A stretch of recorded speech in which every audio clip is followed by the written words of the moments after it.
There are states where we were just passing through and visiting that it's a very derogatory term that people on the coasts call these states flyover states, because we found some really tremendous people, friends, neighbors, you name it, in these towns that have really, if you would have told me when we left Los Angeles that I would consider moving to Laurel, Mississippi, I would have told you had rocks in your head. There was no way that I would ever consider living in Mississippi. But dang it, the people are so nice there. And I know politically they may not agree with everything that I agree on, but I'd be happy to call the people in the town of Laurel, Mississippi, my neighbors. And I'll see them on Saturdays at the street fair and all that other stuff. And I'll look forward to spending time with them. So many biases actually disappeared. 100%. Yeah. And compromises, when you mention compromises, when those biases came into play, like these people are so nice, then you find yourself compromising on how far the airport is. Yeah. You find yourself True. compromising on how big your house needs to be, because that overwhelming feeling of welcome took over the distance to the airport, took over the size of your house. That's something we did not anticipate happening. And those compromises 100% happened, and we never thought they would.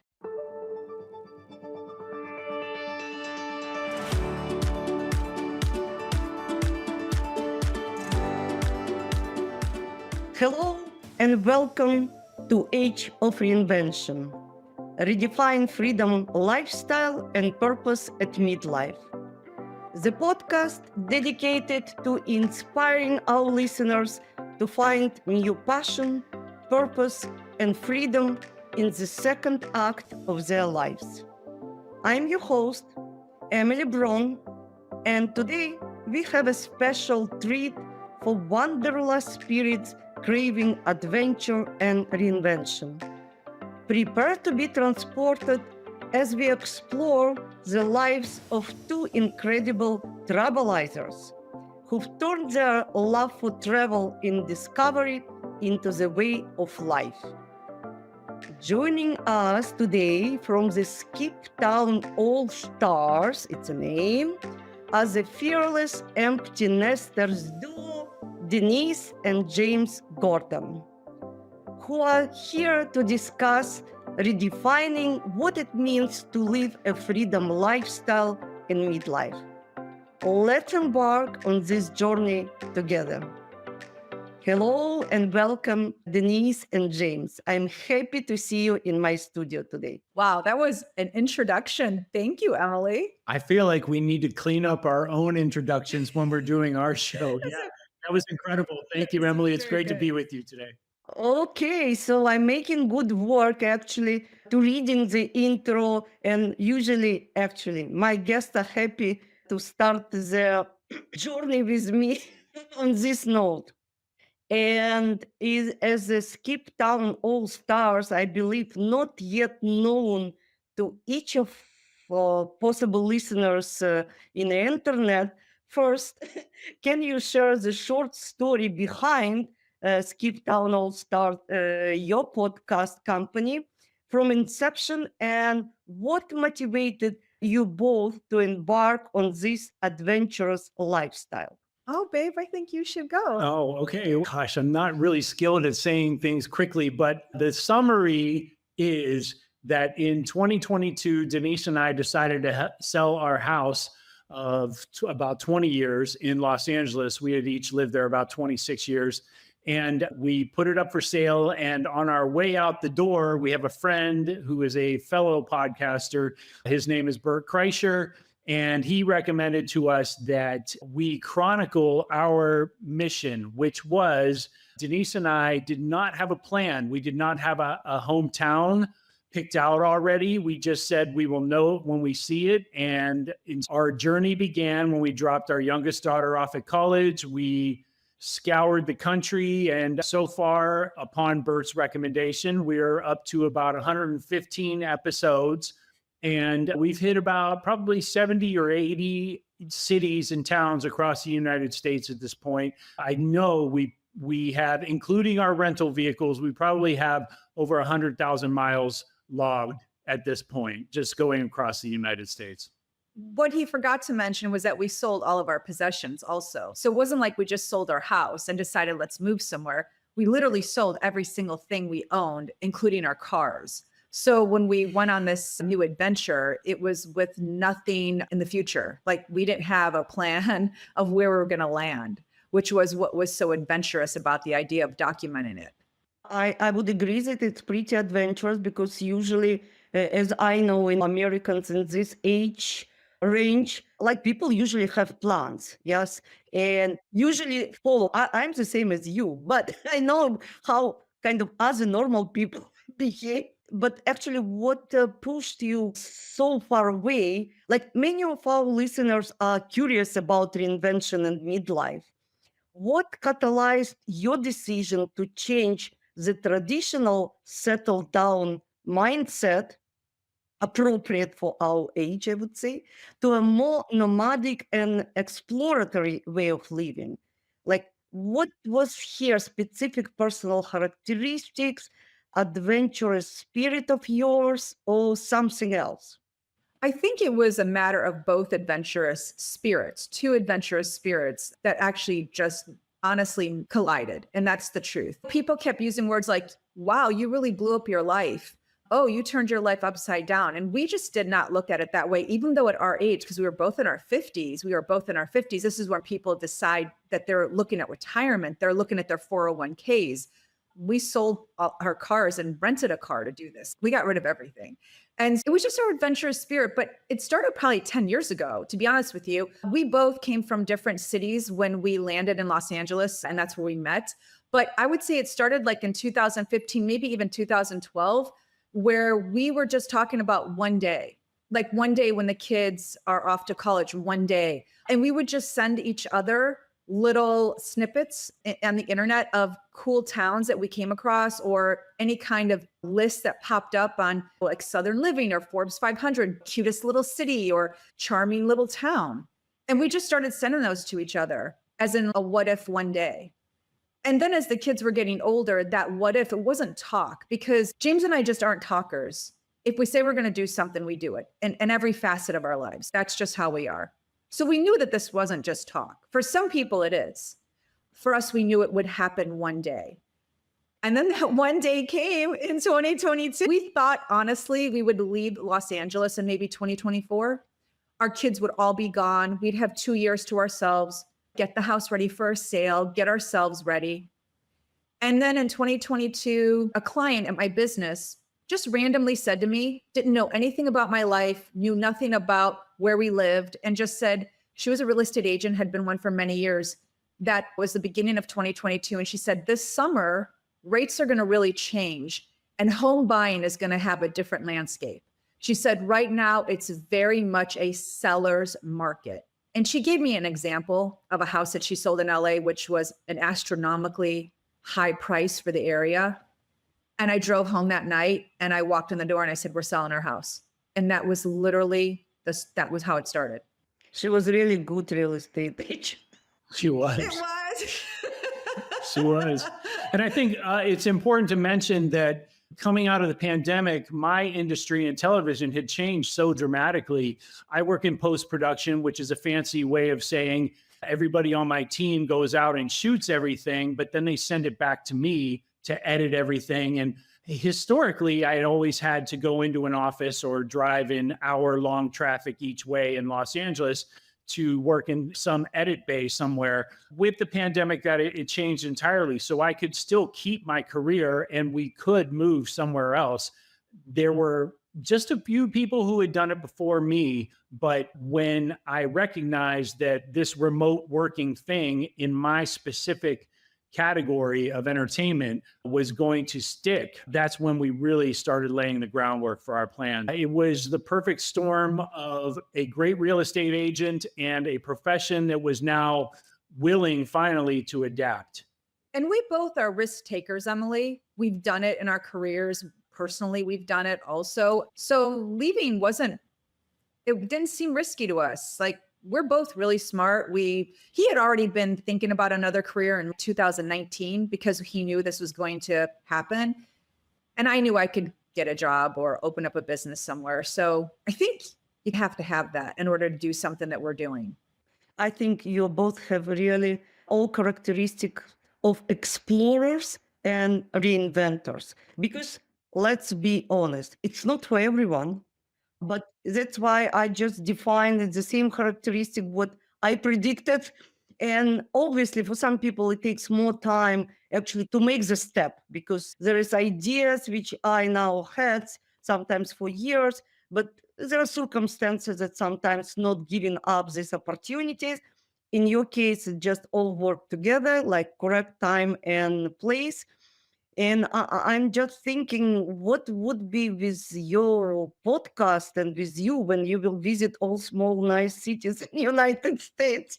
I would say we experienced a lot more gems than we thought we probably were going. Like we knew that there were some great cities, but I would say we really became enamored with the small towns as we progressed through the country and setting up a podcast in a hotel room or trying to book space or trying to find a podcast booth or space. But it was an added layer of challenge in addition to we are legit still looking for our hometown when we're about 2 years out now. So there were a lot of wrinkles to the whole thing, but it's been a welcome challenge. It's been fun. Yeah, but what I mean, after you start such a lifestyle and you obviously like it, it's probably hard to stop.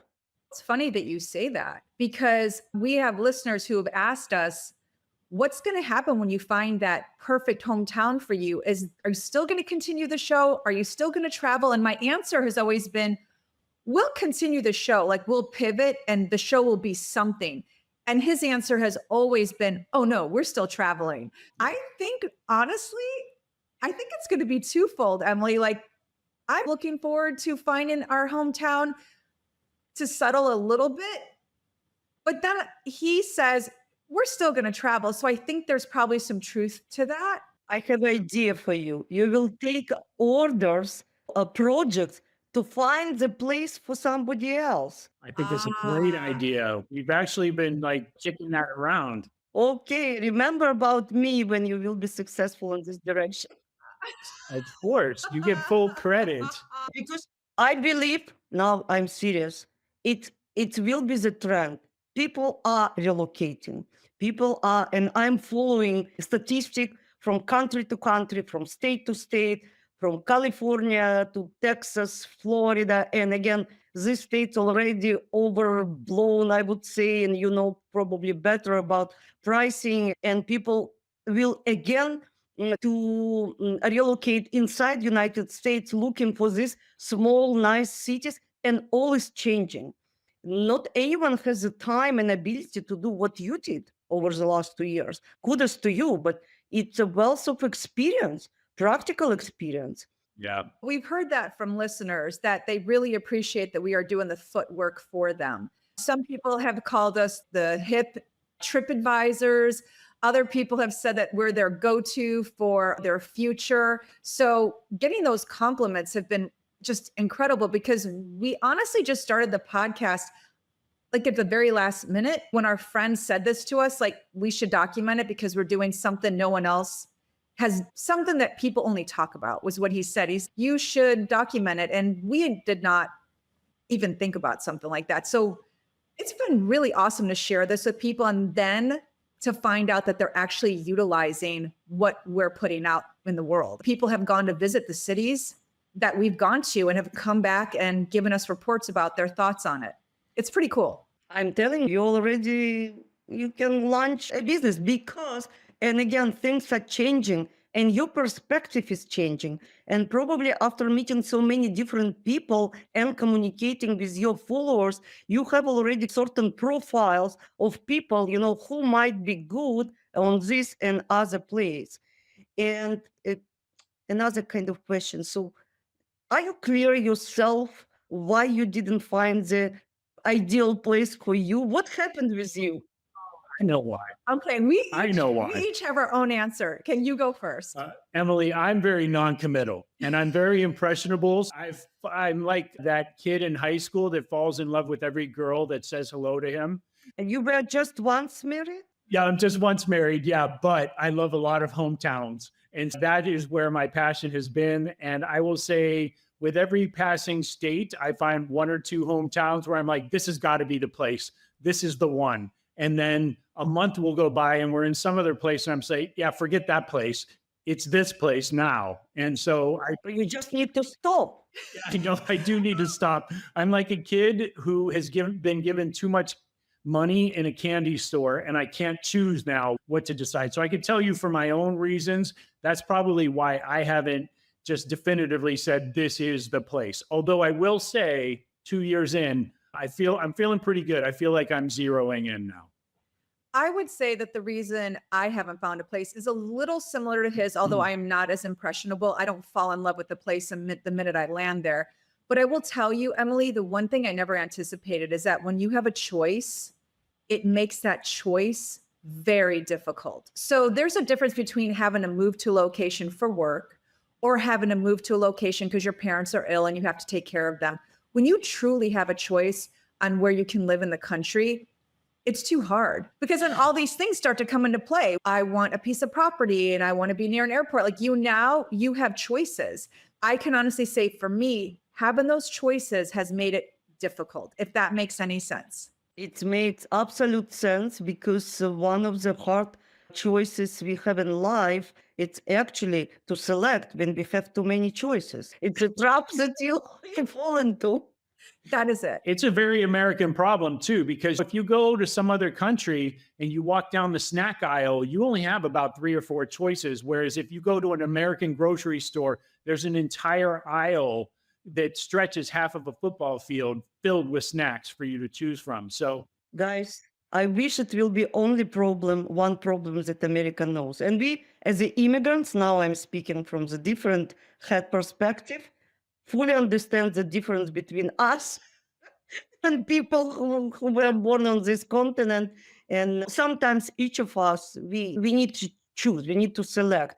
And I assume that probably your perspective was changing, that probably over the 2 years that you are traveling, the more you're learning about the places, probably you're learning about yourselves and your relationship. I would say so. I think one of the biggest things that we've touched upon it a little bit as we were talking, and what started out as a travel log, basically, where we're talking about where we were and what our experiences were, and people were living whimsically and vicariously through us, has now turned into more or less a responsibility. Like we feel responsible when we go to a particular town and say, yes, go there. And like she was mentioning earlier, there are listeners who will take us up on that advice. And I have to tell you, it makes us a little nervous when we find out they're actually following our advice and going to this place, because we pray and hope that they love it as much as we do. And usually we're right, but sometimes we're wrong. And the biggest thing that's come out of this is really that I feel has changed us, and eventually it will change our show as well, is this psychology of sort of risk taking, and how that when you're the person telling everyone, take the risk, you have to walk that walk a little bit. And there are times where we're like, have we taken too big of a risk? But I don't know. It's like in many ways, we just keep going. That's all we can do until we find our place and until we identify what it is we can do for our listeners moving forward. And to go back to your question, I think that I'll speak for both of us, but if I'm wrong, you can obviously chime in. I do think that we have changed, Emily. So to go back to that question about like, how have we changed in the past 2 years? First of all, we had ideas about certain parts of the country that have been completely nullified. Like, what's the word? Demystified. Like we had ideas about certain areas that we thought we're never going to live there, or areas. How about this? That we always thought was our place. Like we both would fantasize about the East Coast. We lived on the West Coast. So to us, like Cape Cod was a fantasy. Cape Cod was a fantasy. And guess what? We went there and we're not interested. Like, how is it for years? It is special, but you have to be like at least 15 years older than we are to really enjoy it. Everybody everybody who lives there full time during the year it's an older gang, it's an older crowd. It is. And it's so very tough. I've been in this place. I've had the same. it's Yeah. very quiet too. So there isn't a lot going on. And if you're, we're love social activity. We like to go and have dinner out and go see live music. Cape Cod isn't that place if you're there November through April. And it really does shut down. A place like that is a perfect example of how it was demystified. And then, like, we never thought much of the South. We just didn't. Like, because I grew up in Chicago. He grew up in Ohio. And so we're Northerners.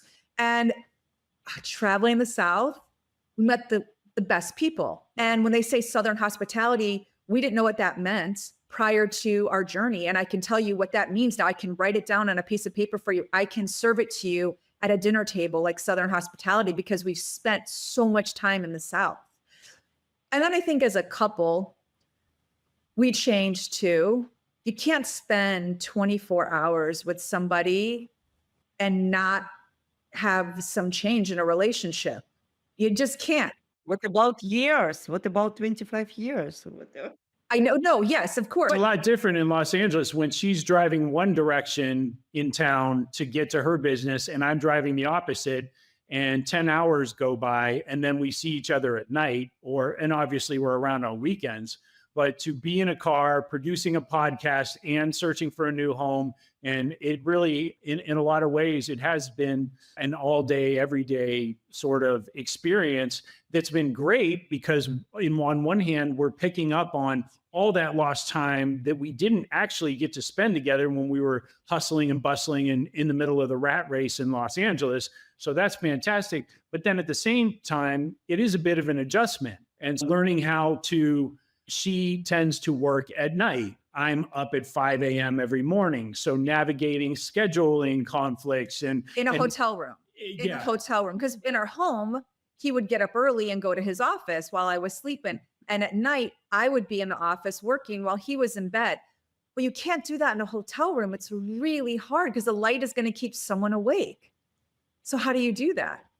You have to go down to the business center. That's how you do that. You go down to the cafeteria table in the hotel room. In the hotel, that's how you do that.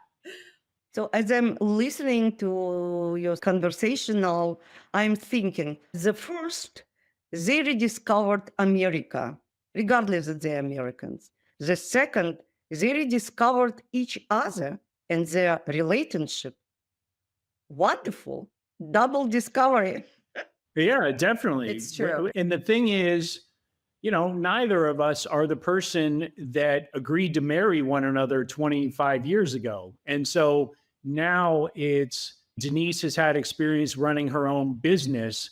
And I've always just been a freelancer, a gun for hire. But now we're trying to do this podcast enterprise together. And she's coming from one angle and I'm coming from just this totally free floating creative side.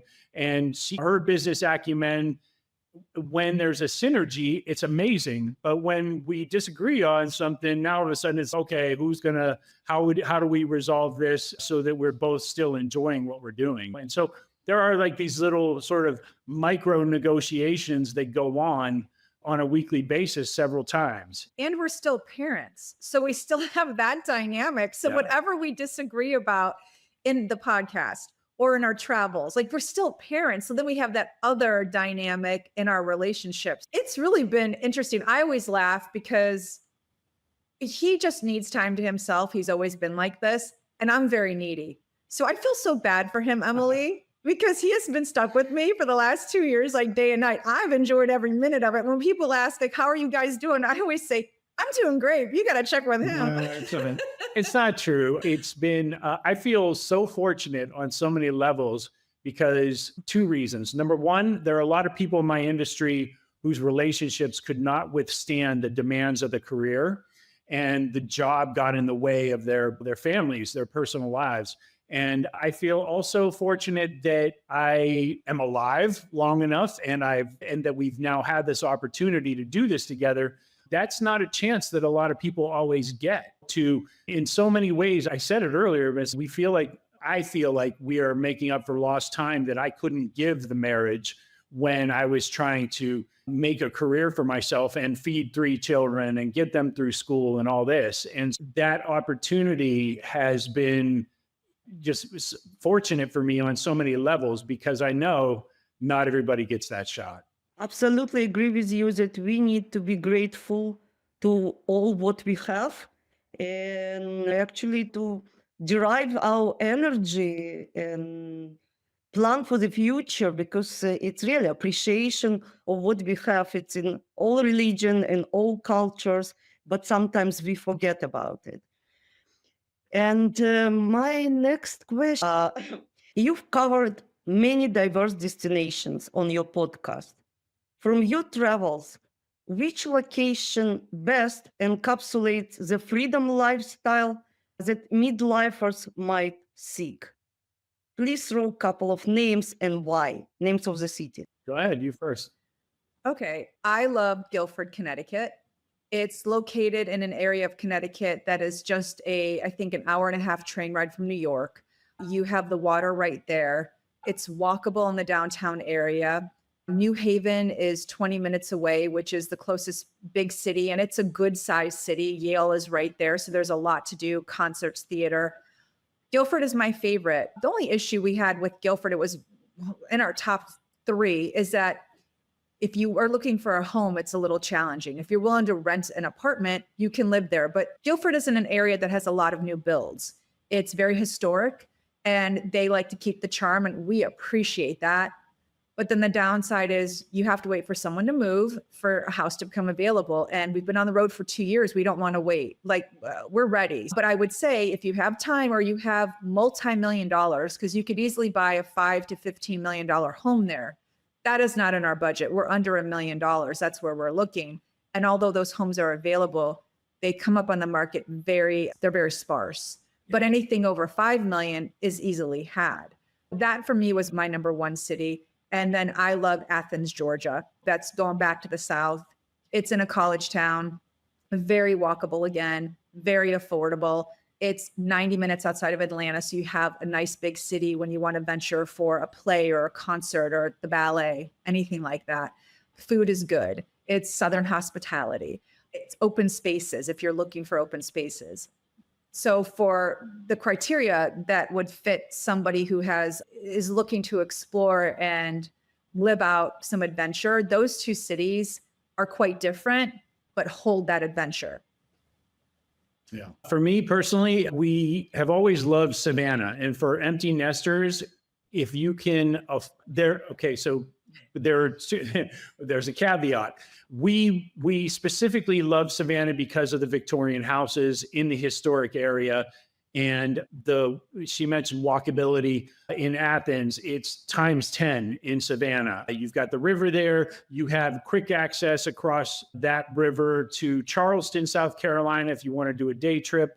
If you're an NFL football fan, you can drive quickly down to Jacksonville in Florida and catch a game. And so and then obviously Atlanta is within 3 or 4 hours. That city on its own, it's like you could be elderly in that city and walk down your stoop every day and have everything right there at your fingertips, from the bakery to the coffee shop to the grocery store to your favorite restaurants. And then the weather is so mild, and there's 400 years of history there. So there are plenty of beautiful town squares, museums, you name it. I could go on and on. That said, there are a lot of suburbs also around that area that make it, I think, ideal for people who are okay with living in a subdivision. Denise and I are not, because we can't exactly afford. She mentioned the $5 million homes and all that other stuff in Guilford. You can also find that in Savannah. We're not in that income bracket. Let's not fool ourselves. And so we decided that where we want to live in the Victorian district in Savannah is out of reach for us currently, as the current market prices stand. So for that reason, I would say I really do. There are parts of Tennessee that I absolutely love. I do love the areas outside of Knoxville, but more specifically and more recently, we've done an episode on Chattanooga, and we've actually been through there twice since then. And just access to nature is incredible. The town has great restaurants. There is a downtown area.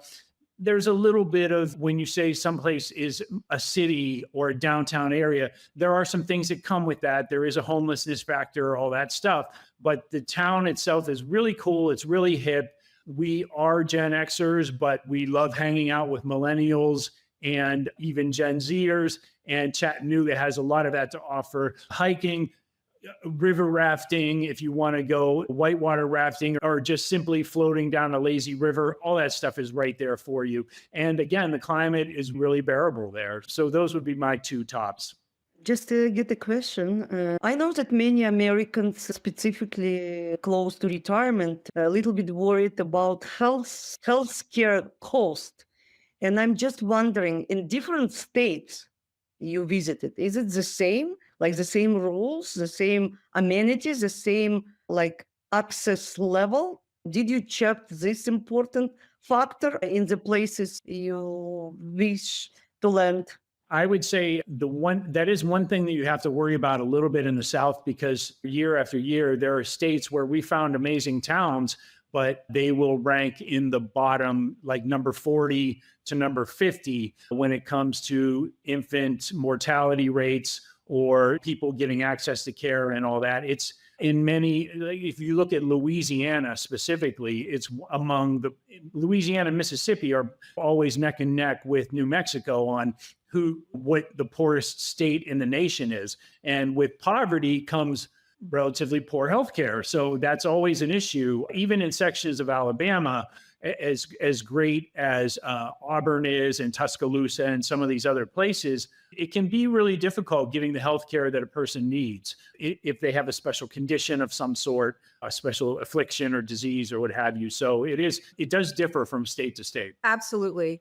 And you check this box because it's required part of lifestyle and planning your future. Yeah, at our age, you really have to. If you're 30 something and you're perfectly healthy and you're relocating, that might not be an issue, but we're in our 50s and that's a really big deal to get access to top-notch doctors if there is an emergency. And we came from Los Angeles. We had USC, UCLA, Cedars-Sinai. We had the best doctors in the entire world at our fingertips. So we are a little jaded in knowing that we're not going to have the very best, but we're also smart enough to know that if you live near a college town and there's a university, there'll be a university. And if there's a university hospital, then that's probably like the best you're going to get in that area. So we keep all of that in mind when looking for healthcare, 100%. When I was in Athens, actually somebody we had dinner with, the first thing she said is, I'm a cancer survivor and the university hospital is phenomenal. You don't have to go to Atlanta. It's right here in your backyard. And to hear that just put my mind at ease, because when we're in a place we love, I ask two things. Where's the hospital? Where's the airport? Airport, I could take a cab. It's fine, or an Uber. But the hospital, that's a different story. Yeah, absolutely. As I'm as a owner of international lifestyle consulting, always saying, and in my kind of analysis, what is the best place to be? Close to airport, depending how it's important, your health, and how close it will be to the next hospital. And just your observation, I'm thinking now, after 2 years of traveling, and again, United States changed over this time. And I believe not only probably pricing, like cost of living in different states, and as we speak, it might change again because the process is still in progress, we will say. How you accommodate this one, and how did you find people are reacting to the changes in the country or in the world, or position that how it affects people in a small city? Yeah, I would say our initial reaction is, because we love Savannah so much, it's a reaction of tears on our part, because in the last 5 years, everybody who has lived in Savannah for any length of time has said, yeah, it's at least 3 to 4 times the price to get a house here now as it was in 2018, 2019. It's with great remorse that we had to cross Savannah off of our list, as I mentioned earlier. But we get a lot of reactions from people. It started for us even before we moved. In Idaho, we went to a ski resort town, and people there were already mentioning, like, I've grown up here. My parents worked at this ski resort. I've lived here all my life, and now I can't afford to buy a house in the hometown where my parents live. And so we were seeing this in 2018, 2019. Now, to your point, it's everywhere. And you do have a lot of people our age, Gen Xers, mid-50s, and probably coming up, or maybe even slightly younger than us, who are now having children who have entered the workforce who can't afford a home in the town that they've grown up in their entire lives. And so we get a lot of that commentary for sure. Hoping in the next year or two, couple years, it evens out a bit. Right now, as you mentioned, there's not really any indication of that happening, but we'll see. It's unfortunate, Emily, because there are cities that we like, actually like Savannah being one of them, Auburn, Alabama. I have a handful of cities I could tell you that we thought would be the place for us. And then to land there and find out we're 5 years too late. Yeah. And we're finding that actually not just like being 5 years too late. There's towns we visited last year that the price on houses have already jumped $75,000 to $100,000. And we're only a year. Like we just didn't hop on that. It's extremely frustrating. That's like a whole topic into itself. We could talk about how corporations are coming in and ruin it for modern families. And because corporations really have. There was a whole study about how Zillow is looking at the trend. So if I look at a little town in Alabama and 5,000 other people are looking at that town in Alabama, Zillow's going to go in and buy like 50 houses because all of a sudden there's a trend. So you can't, how can the average person outbid a corporation? We just had a guy on our podcast who's living in Detroit, and he's actually moved into Amsterdam. And he lives in this little area of Detroit that is, the community has come together and has like really done something with it. It's downtown Detroit. And he just said, somebody came in and brought up 25 buildings. That's a corporation that's doing that. And how, now they're going to hold on to that because speculators, yeah. They see a trend. There's a lot of artists moving to Detroit because it's affordable, but they're going to make it unaffordable. And you're constantly against like big corporations. You're against it. It is so challenging. It's disheartening is what it is. You need to land. Okay. Land at some place because it's a process and it looks like it will be it's a trend, I would say. Yes. Yeah. And can you share with us a particularly transformative experience or kind of epiphany from your last 2 years travels as it ties in the concept of personal reinvention? I'm very aggressive. I came from a city like Chicago. My father was a Chicago cop. My mom owned a bar. I lived in LA, like not in the suburbs. I lived in LA. I've been all over that city. I worked in music. I realized through living, like being in the South and interacting with people from the South, how fast-paced I am, how immediately I am to think that someone is trying to get over on me. And they're not, and they're not. And so it literally, I have been taught a couple of lessons. I have been taught a couple of lessons on our travels. Like when we are sitting at a gas station and they have outdoor tables and we are having lunch and somebody stops, my immediate response is, what do you want? And their answer is, I just want to give your dog some water. And if that doesn't make you feel like a jerk, nothing does. Her first instincts are always city.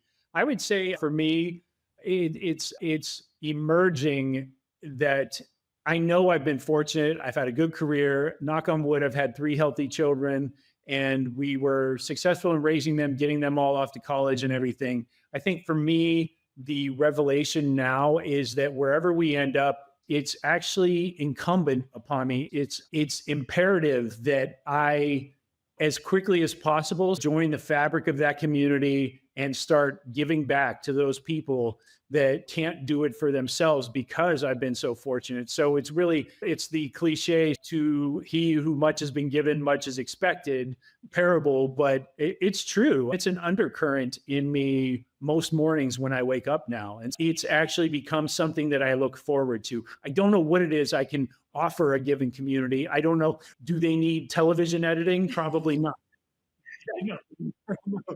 Yeah, but I'm pretty good with a hammer. So I could figure out a way to maybe do Habitat for Humanity in my local community or something like that. It's really something that, and I'm enjoying the thought of being able to do that. So that's something that I did not consider when we got on the road. I think it's really a result of personal development. And now, without any cliche, and travel in almost every case, prolonged travel are really catalyst of some changes because you live several lives in a short times, and it provides you different outlook to the life. Yes, kind of wisdoms that you might even not get if you would continue your previous life at the same hamster wheel or whatever you had before. No, it is.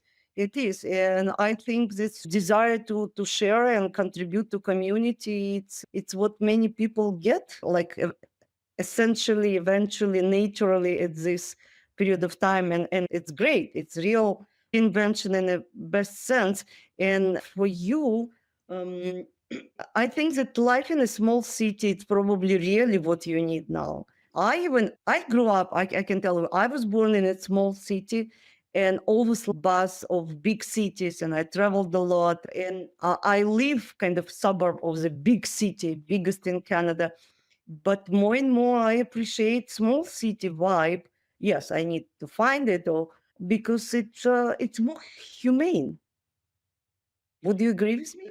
That's a great way to put it. Yes. You have the time to be more human. In a big city, there's so much hustle and bustle. I do feel like the word humane, that's like perfect in some ways, because when you're in a small town, you have a lot more time to be more human, I feel, and think about other people. Yeah, I think when you're in a larger city, it's just easy to blend in and be a face in the crowd. When you're living in a town like the town I grew up in is only 1,500 people. When you're there, everybody knows who you are. They know what you're up to, and that could be a bad thing, obviously. But at the same time, it means they can see you and they know you when you're making an impact for other people in the community. So it's important. It's more visibility and responsibility. Yeah. Absolutely. What changed your worldview? And I believe it's happened with you over the last 2 years. And how did it affect the search for the new home criteria? What about your criteria other than price-wise? Did you realize that you can compromise, say, on something, but to get something else instead? Oh yeah. We had to. We had to compromise. Yeah. There's been a lot of that for sure. Do you want to You want me to go? Yeah. Yeah. So I would say between ourselves, there's been compromise. Like Denise has actually surprised me at different times, actually liking a city that I personally was not caring for. And so it's changed my view on her. I would also say global or nationally, there are states where we were just passing through and visiting that it's a very derogatory term that people on the coasts call these states flyover states, because we found some really tremendous people, friends, neighbors, you name it, in these towns that have really, if you would have told me when we left Los Angeles that I would consider moving to Laurel, Mississippi, I would have told you had rocks in your head. There was no way that I would ever consider living in Mississippi. But dang it, the people are so nice there. And I know politically they may not agree with everything that I agree on, but I'd be happy to call the people in the town of Laurel, Mississippi, my neighbors, and I'll see them on Saturdays at the street fair and all that other stuff. And I'll look forward to spending time with them. So many biases actually disappeared. 100%. Yeah. And compromises, when you mention compromises, when those biases came into play, like these people are so nice, then you find yourself compromising on how far the airport is. Yeah. You find yourself True. compromising on how big your house needs to be, because that overwhelming feeling of welcome took over the distance to the airport, took over the size of your house. That's something we did not anticipate happening. And those compromises 100% happened, and we never thought they would. It's true. I'll give you an example. Covington, Kentucky, we had some listeners that implored us. They said, you have to come check out our town and see what's going on here. It's just across the Ohio River from Cincinnati, Ohio. And sure enough, we went there and we were actually looking at houses. And the whole time we were looking at houses, I said to myself, dear Lord, these houses are closer than they were in Los Angeles. And all I said when we left Los Angeles was, I want land. And here I am touring this house that was built in 1908, thinking to myself, it just needs some paint and some drywall. And so now all of a sudden it's because their community, they weren't kidding. Their community is amazing. They have a lot of local events, festivals, Home pride. all kind hometown pride. And then right across the river, you have access to concerts, sporting events, huge museums, the Cincinnati Zoo, all these things. And you're like, oh my gosh, this place is like really a little mecca of cool people. And so now all of a sudden I'm like, I guess I don't need a farm. I guess I don't. Congratulations, you passed my test. Because it was exactly what I wish you would say. Because I know, and you need time and probably travel and reevaluate your relationship with the surrounding. But again, it's not for everyone. And I respect each of personal choices. Good social life and sense of community is more important even than it is like amount of amenities and how close it's to the airport, which obviously I need, for example, because at the end of the day, you live in some particular neighborhood and you require to build your new social circle and be part of your community. Only after then you can say, I feel at home. It's what gives home actually meaning of home. Building that you purchase meaning of home when you feel comfortable, when you feel welcome, when you know that you can have guests and you can go to other people's. I believe you're close to the target. I think we are too, Emily. I think we are too. We We were are. really fortunate enough. Also, I just want to throw this out there. We had a camera crew follow us around for about a week to see where we were going to land. And so that episode just aired on the channel A&E, if you're familiar with that. And so they found our podcast and wanted to follow us around to see where our journey was going to take us. Yeah. Oh, so you really became famous, celebrities, no? Well, I don't know about that. I don't know about that. We're not even D-listers yet, Emily. But the name of the show is New House, No Debt. If anybody wants to check it out, we are episode number 9. We I'm proud are, to say. And it was a yes. lot of fun. We It had was. Excellent, excellent. Like one project lead to other one idea lead to development of different other projects and businesses. Okay, you have been very sincere about challenges and joys of traveling and your relationship. Could you discuss some of the most unexpected hurdles or challenges you faced during your adventures? I'll go first. I did not expect, I really thought that when our last daughter went off to school, it was just going to be this sort of free-spirited life. And I was going to just live every day doing whatever I wanted. And I will say that as time has gone on, I have realized I don't consider myself a super serious person when I'm with other people, but I will say that I am in a state right now where I am trying to find my new why. I already raised 3 kids. They're doing great. And like I said, I'm knock on wood, they're healthy and all that, but I really am at a place now. And I think I touched on this when I said I want to pitch into a community or something like that. And I really am in a state that for me has been a challenge because it's the first time in my life where I never had a goal. Like I was always like Michael Jordan or whoever in my head, I was always going after a specific thing. And now I'm like, what is my thing? What is my next thing? So that being puzzled about that has actually been a challenge for me personally. That was a mouthful. I don't even know. Like mine's generic now. For me, honestly, it's been more social. I'm not going to lie. Like going from city to city and state to state and seeing how people live has been difficult. That has been difficult. And bringing it back to wherever we land, I think to myself, what impact can I make on to, like he has said, what can he give back to the community? But I really do feel like, there are a lot of disadvantaged people. And I've known this my whole life, but until you like really see it. And in LA, we see people sleeping on the street. So I know what disadvantage looks like. But when you're in the South, it looks different. Yeah. And that's hard to wrap your head around, or just the injustice of still the racism.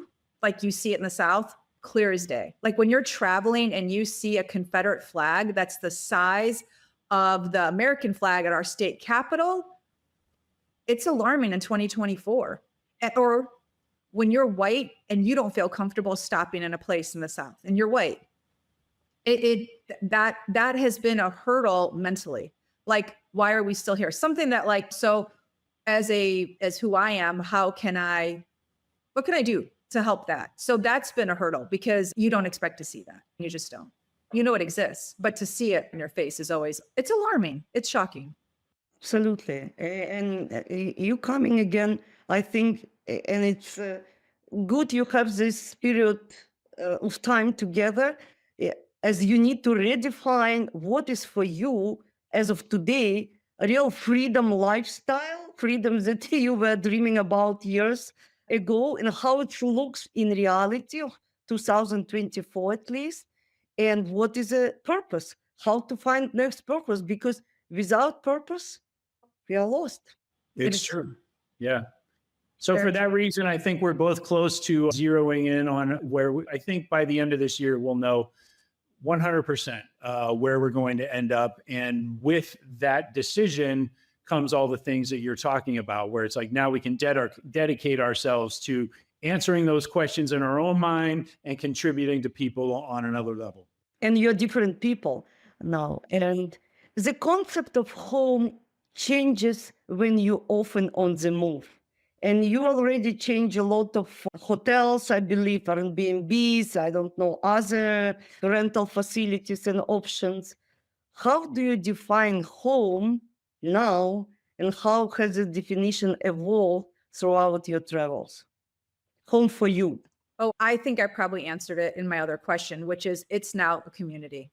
It was when I started off, the space, the size of the house, the size of the land. But now it's a feel I get for the people in the new town we've landed, how welcoming they are, how opening are they. You get a feel right away, Emily, when you visit local businesses, when you talk to shop owners, even the man on the street. So that's really where I am right now. The home will feel, the people will make me feel whether or not it's going to be home for me. And that's just the truth. Yeah. And I would say currently, until we have that place, we are fortunate enough to be able to see our daughters at least a few times each per year. They're all living in a different state, by the way. They've totally taken our lead and ran with it. We have one in Colorado. We have one in Utah. We have another one in Connecticut. But we are fortunate enough to see them. And I would say when we are with our kids, it doesn't matter where that location is, that's home. And so that's always like, that gives us a little extra energy to go on that next adventure or handle the next job or whatever we're in the middle of. He's definitely the better parent. He literally is the Intelligent.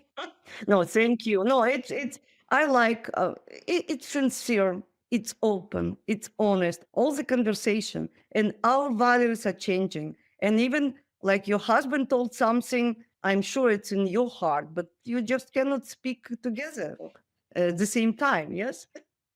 And finally, for those of our listeners who inspired, and I believe there will be many listening to our chat, and who might want to skip town like you, what practical advice do you have for someone actually looking to pivot their life towards a travel lifestyle and actually towards exploration and reinvention and midlife?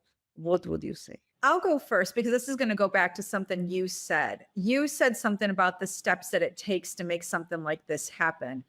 And I'm just going to be really practical. When we started off on this adventure, somebody actually stopped me and said, I need to know the first step in doing this. I'm going to be very practical and saying, if you want to do this and you have a partner that you want to do something like this with, you have to make sure the partner is a good travel partner. I told this woman, I said, have you ever been on a road trip with your husband? And she said, no. I said, take a weekend. Make sure that he is a road trip person. It's something simple, but you have this fantasy in your head because you saw another couple do it. And you're like, I can do this with my husband. No, not everyone can. Is he respectful in the car to not turn down your music that you're listening to? Does he make loud sounds when he's chewing? Do you annoy him? So the first step is take a long road trip with him, do a weekend. And then find out, is your job transferable?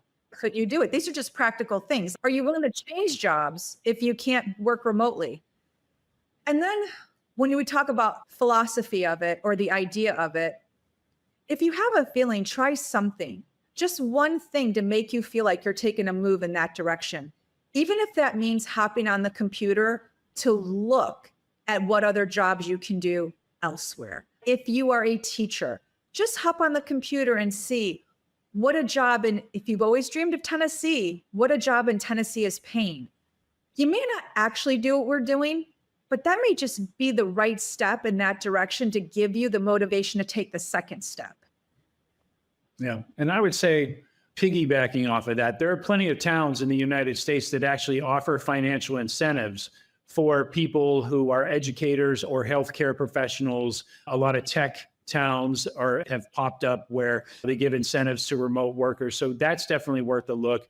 And then going back to her thought process on the bigger picture, I think it's important for everyone listening to realize that the surveys that come out about people near their end of life and their regrets and the things they wish they had done actually amount more, at least 2/3, to being questions of boldness when they were younger. And it comes down to not what they did, probably for most normal people who haven't committed crimes or haven't lived a certain lifestyle. It comes down to the things they did not do. And if you're feeling, as you're getting up every Monday morning and going about your week, if you're feeling like there's probably something better out there for you, my advice would be you're exactly right. And it's your challenge to go find it for yourself, because now, especially post-pandemic, after 2020, those opportunities are out there for everyone. Thank you very much. Thank you.